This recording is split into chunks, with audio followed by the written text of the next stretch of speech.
Shalom bien-aimés qui me suivez sur lesavertis.net et sur cachandel.org et également aussi dans d'autres réseaux sociaux. Nous vous bénissons dans le nom précieux de notre Yeshua HaMashiach, Jésus-Christ notre Seigneur et Sauveur.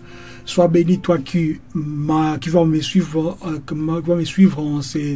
en ces dimanches 11 juin 2017. Que le Seigneur te bénisse. C'est pas un hasard que tu aies, que tu passes, ou bien que tu aies vu ces messages ou cette vidéo. Le Seigneur a quelque chose pour toi. Aujourd'hui, nous allons parler d'un thème, d'un sujet. Nous allons parler, au fait, sur cette question de la peur.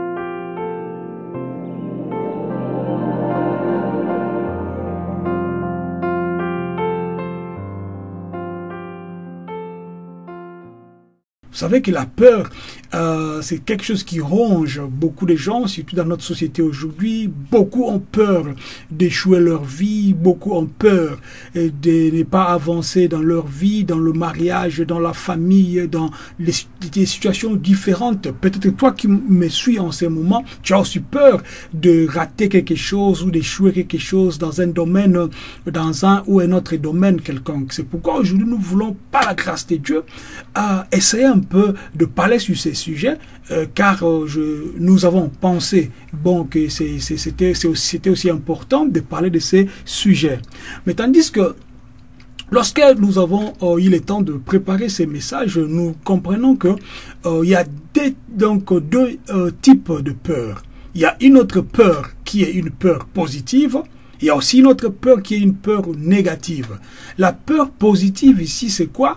C'est ce qui est traduit dans la Bible comme la crainte de l'Éternel ou la crainte de Yahweh. Vous savez, puisque la crainte de Yahweh, c'est le commencement de l'intelligence et de la sagesse. C'est-à-dire que c'est la première crainte que nous remarquons dans la Bible, cette crainte, cette peur qui est une peur positive. C'est-à-dire une personne a peur, par exemple, de pécher. Une personne a peur, par exemple, de se trouver dans des situations, compromettant sa foi. Une personne a peur de perdre son salut. Une personne a peur, n'est-ce pas, de perdre sa foi par rapport aux situations. Ça, c'est une peur réellement positive. Mais, en regardant, je vais dire, le titre, plusieurs, je sais, ils pensent à cette peur-là, de deuxième catégorie que nous appelons ou bien que nous intitulons une peur négative, une peur qui ronge l'homme, une peur qui peut t'amener même à faire des choses que tu n'as pas prévues, bien tu n'as pas voulu faire, une peur qui peut t'amener même au suicide. Toi qui as des idées quelquefois de te faire du mal, de prendre l'overdose, d'arrêter de vivre puisque tu as peur des hommes, puisque tu as peur de ce que les gens diront, puisque tu as peur de ce que tu avais fait et que tu ne veux pas que les hommes sachent et tu veux mettre fin à ta vie. Je te dis, ma soeur, je te dis, mon frère, ce n'est pas l'esprit du Seigneur. 2 Timothée chapitre 1 verset 7. Car Dieu ne nous a pas donné un esprit de peur, mais de pouvoir, d'amour et d'esprit. C'est-à-dire un esprit de peur et de timidité ne vient pas de Dieu. Il y a beaucoup de gens même pour annoncer la bonne nouvelle. Tu as peur de ce que les autres diront. Tu as peur puisque tu n'es pas sûr de toi. Tu as peur puisque tu ne sais pas parler. Tu as peur puisque tu ne sais pas, penser. Il y a d'autres gens qui se réfugient dans la musique. Oh, il veut servir le Seigneur. Il a peur de parler puisqu'il pense qu'il va mal parler. C'est pourquoi tu verras que beaucoup de gens qui sont confinés dans des assemblées, ils pensent que rien que le pasteur, c'est lui qui a le droit de parler. Rien que le prédicateur, c'est lui qui a le droit, n'est-ce pas, d'enseigner. Rien que le prédicateur ou le pasteur, c'est pas le vice-pasteur, ce sont eux qui ont le pouvoir, n'est-ce pas, de donner la nourriture spirituelle aux enfants. Non, c'est pas ça. Toute personne, tout chrétien qui est né de nouveau, tu es appelé à faire l'œuvre. Quelle œuvre? Le Seigneur nous dit, allez et faites de toutes les nations mes disciples. C'est-à-dire ton plan d'action, ou je vais dire même Ce que tu devras faire, c'est de faire la volonté de Yeshua. Puisque tu n'es pas un disciple de ton pasteur, mais tu es plutôt le disciple de Christ. Comme toi, tu es disciple. À ton tour aussi, ce qui t'a changé, cette parole qui a transformé ton cœur, qui a transformé ta vie, n'aie pas peur. Vas-y là dehors et prêche la bonne nouvelle. Et donne aux hommes ce que toi tu as reçu. Puisque la Bible nous dit que l'homme ne donne que ce qu'il a. C'est-à-dire que si toi tu es sûr que tu as reçu l'esprit de pouvoir, l'esprit d'amour, l'esprit donc saint en toi, c'est-à-dire tu seras capable de donner cet esprit, n'est-ce pas, ou bien d'annoncer cette bonne nouvelle, n'est-ce pas, aux autres. La bonne nouvelle, c'est ce que nous appelons l'évangile. C'est-à-dire l'esprit de peur qui fait que tu puisses te minimiser, tu puisses, n'est-ce pas, il y a même d'autres gens qui ne s'acceptent pas. Puisque tu es trop court, puisque tu es trop grasse ou bien gras, puisque tu es trop moche ou c'est pas vilain, ou puisque tu es... C'est-à-dire tu penses que ton extérieur, tu veux, n'est-ce pas, faire quelque chose dans la vie, mais tu te sens limité par rapport à ton langage, par rapport à ton bagage intellectuel, par rapport à ta famille. Beaucoup même ont trahi leur famille à cause de peur. Ils se sont donné d'autres identités pour, n'est-ce pas, éclipser la vraie identité. Puisqu'ils ont peur d'être, n'est-ce pas, révélés. Et ils ont peur, n'est-ce pas, d'être réellement connus en vraie identité. Beaucoup même mentent par rapport à leur âge, puisqu'il a peur ou elle a peur de l'homme que tu as croisé dans ta vie, qui est peut-être moins âgé que toi, et tu as peur de donner ton vrai âge, en pensant que lorsque tu vas le faire, il va fuir. La peur négative peut nous amener même à la mort. À force d'avoir peur, la Bible nous dit que l'apôtre Paul dit, c'est que je crains, c'est ce qui m'arrive. À force d'avoir peur, oh, je commence à vieillir, je n'ai pas d'enfant, je commence à vieillir, je n'ai pas un bon travail, je commence à vieillir, je n'ai pas aidé ma famille, tout ça. Il ne faut pas penser à ça. Pense à l'amour, pense au pouvoir qui est en toi.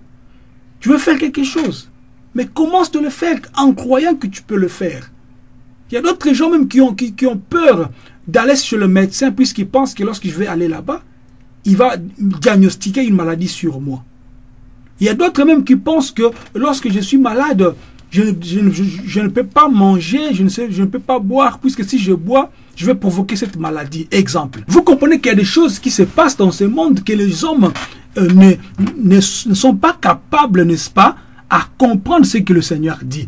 Qu'est-ce que la Bible nous dit dans le livre de Psaumes, au chapitre 111, par rapport à la première peur que j'avais, la première peur donc de craindre l'Éternel. Ce qu'il y a de capital dans la sagesse, c'est la crainte de Yahweh. C'est-à-dire la crainte de l'Éternel, c'est ça qui est important dans la vie d'une personne. Lorsque tu as la crainte du Seigneur, même si tu traverses des situations difficiles, ma soeur, mon frère, tu ne vas plus reculer. D'autres même sont chrétiens, mais ils ont peur de dormir dans l'obscurité. Tu ne peux pas avoir peur si tu as le Seigneur en toi. La Bible nous dit, dans le livre de 1 Jean, au chapitre 4, verset 18, ceci. Il n'y a pas de peur dans l'amour, mais l'amour parfait bannit la peur ou chasse la peur. Parce que la peur a à voir avec la punition. Celui qui craint n'est pas parfait dans l'amour. Si tu es réellement parfait dans l'amour, si tu aimes réellement le Seigneur, si tu aimes réellement sa parole, si tu pratiques réellement la parole du Seigneur, tu n'auras pas peur. Ésaïe nous dit, nous encourage, ne crains pas, car je suis avec toi. C'est Yahweh qui parle.